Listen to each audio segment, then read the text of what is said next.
Matapos maaksidente nila Shaira at Christy ay agad na dinala sila sa ospital. Dahil sa lakas ng pagkakabagok ng ulo ni Shaira ay nagkaroon ito ng amnesia.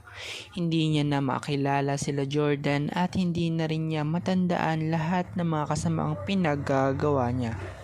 Kating-kati na si Jordan ipakulong si Shaira dahil sa lahat ng ginawa nito sa kanila. Ngunit wala siyang magawa dahil may amnesia ito. Dahil walang maalala si Shaira ay pansamantalang kinupkop muna ito ni Leon.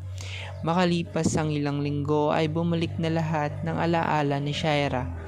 Dahil alam niyang ipapakulong siya kapag nalaman nila Jordan na nakakaalala na siya, minabuti niya na hindi malaman ni Numan na okay na siya at naaalala na niya ang lahat.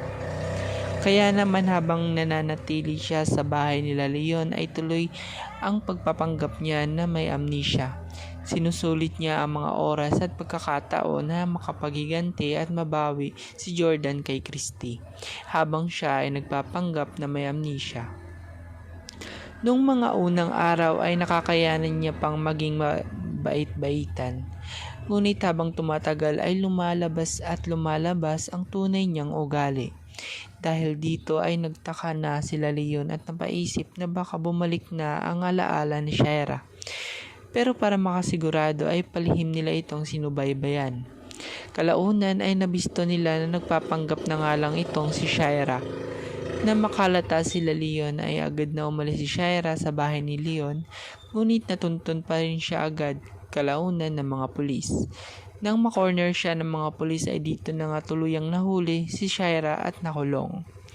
Sa inyong palagay, makakalaya pa kaya si Shaira sa pagkakakulong o dito na siya mabubulok sa kulungan? At yan ang ating pagkakabangan sa lalong tumitinding mga eksena at kaganapan sa Asawa ng Asawa Ko.